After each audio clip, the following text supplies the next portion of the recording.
So Orlando Bloom went from this to this.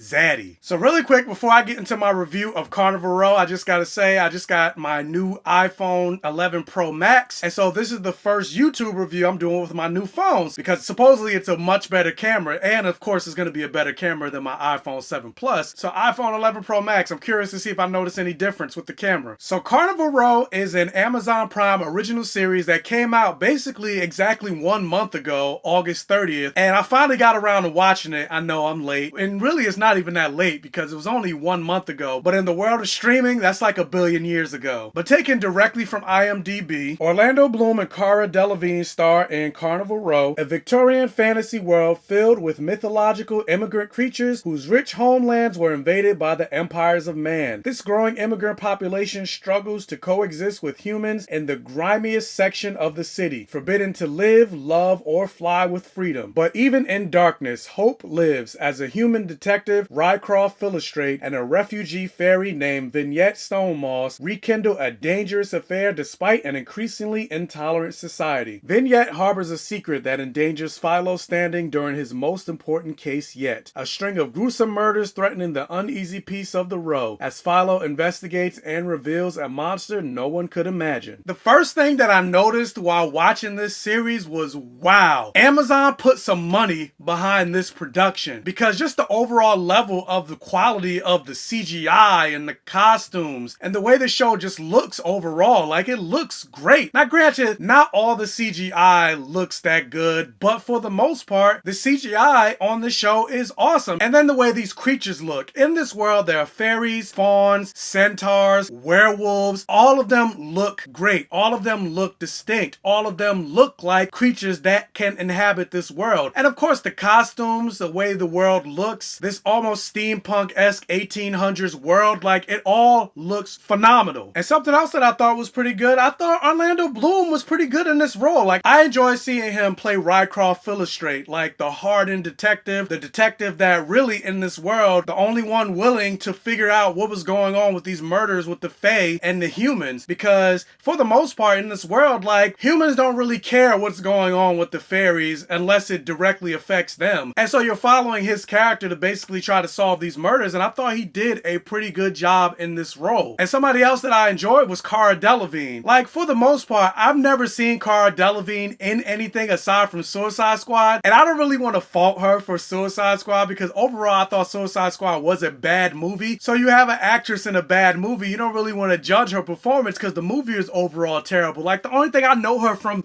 Suicide Squad is doing this whole little breakdance throughout the whole movie as the Enchantress. But I thought in this movie, like, she did a pretty good job. Like, I enjoyed her character as Vignette Stonemoss, and seeing the two of them together and the star-crossed romance that they had going on, like, I was for it. I was intrigued. I was involved. I was in it throughout pretty much from the start. Pretty much from the moment they introduced the backstory between these two, like, I was deeply engrossed in their relationship. Also, I really enjoyed the world that this show established. Like, let's just put it out there. Basically, Carnival Row is using this fantasy element to tell a story of immigration and, of course, Jim Crow and slavery. Insert any oppressed class throughout real-world history, and the Fae can be that. Whether it's Jews going through concentration camps, black people going through slavery, black people going through Jim Crow. But, of course, as a black person watching this show, I'm more so dialed down to the fact that really a lot of this has to do with Jim Crow and, of course, immigration. A lot of the things that the Fae have to go through are very reminiscent of what black people had to go through during Jim Crow, in that there are certain rules that the Fae had to abide by that humans didn't really have to abide by. Humans get away with certain things that Fae aren't allowed to get away with. The police don't really care that much about the murders of the Fae as opposed to if another human was murdered in the same way. The majority of the servants and maids and caretakers in this world are Fae. In this world, you also have a militant group of Fae basically trying to assert themselves to gain their rights in this world. And so again, again, if you're familiar with history, you're familiar with this story. And so also because of that, there's a decent amount of politics in this world, and some people might have a problem with that. Some people talking about, oh, I don't like politics in my fantasy shows, even though politics and fantasy have existed and coincided with each other pretty much since the beginning of fantasy. And so, of course, I didn't have a problem with that. I honestly wish they kind of went more into the politics of this world because, and this isn't a spoiler, but they talk about how once upon a time, a long time ago, there wasn't as much animosity between the Fae and the humans, but they don't really say what was the inciting incident to basically create this Jim Crow-like world that we're in now. They talk about there was a war, but a war between whom? And who started the war? How did the war come about? Like, what is all of, like,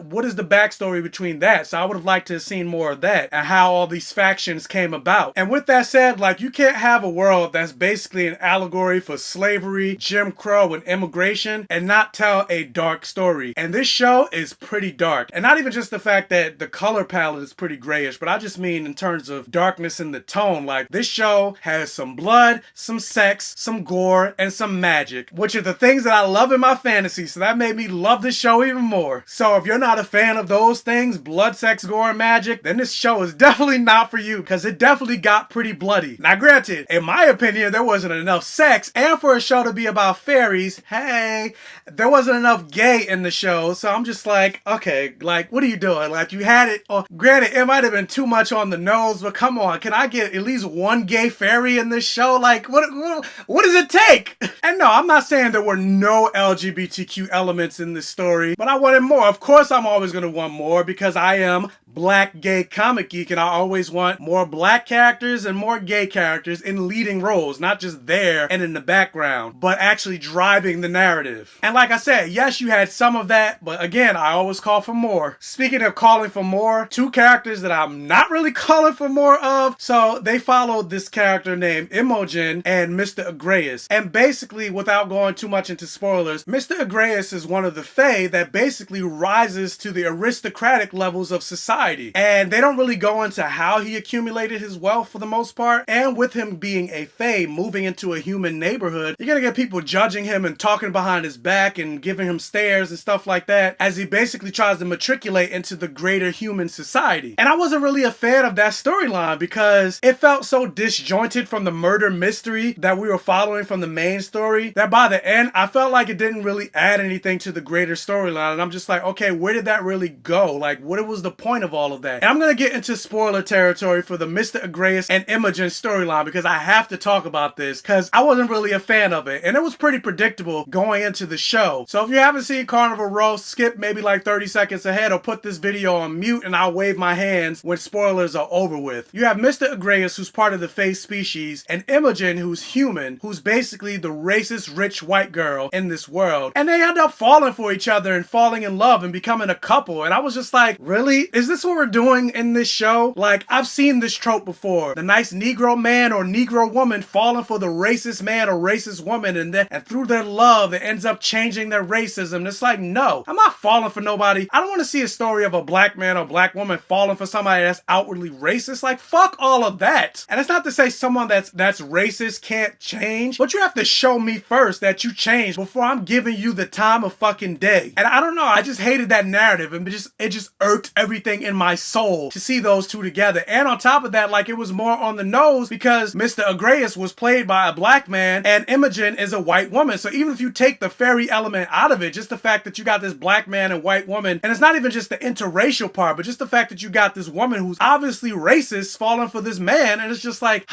give me something else. Give me something else. And just the way their relationship was even played out, it wasn't like, oh, they got to know each other and through that's when they really started to fall in love. Like, Mr. Agreus was pretty much fiending for Imogen from the moment they first met. And it reminded me of just the trope of black men fiending for white women from the very beginning of film history with The Birth of a Nation, and just the fear that movie put into white people about black people coming for white women. Like, it just reminded me of all of that while watching this show. So I definitely was not a fan of that. Now granted, by the end of it, I lightened up to it a little bit, but I still was just like, I wish they would have given us something else with this storyline. And also connected it more to what was going on with Philo and Vignette. But anyway, this is me waving my hands because spoiler talk is over. I know that took a little bit longer than 30 seconds, but oh my god, I had to rant about that really quickly because girl. But going into this show, I would say like the first 2 episodes are a slow burn, but once you get to, I believe the 3rd episode is they really give the backstory to Vignette and Philo. That's when you really start to get invested into the show, and then going forward to episodes 4, 5, 6, 7, and 8. But overall, I really did enjoy this show, and I saw that they got renewed for season 2, so I'm really excited about that. And so overall, I would say Carnival Row for me is a solid hit. While watching this series though, I thought to myself, I'm like,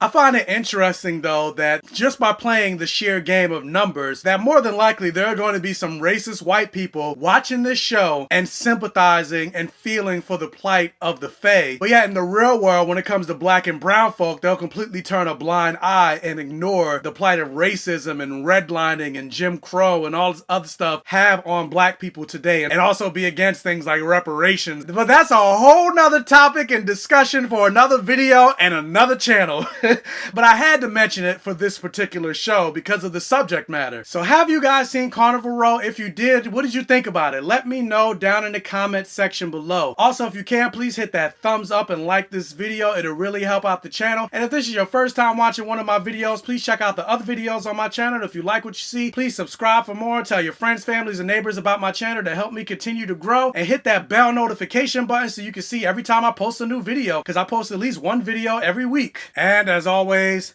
I will catch you guys next time.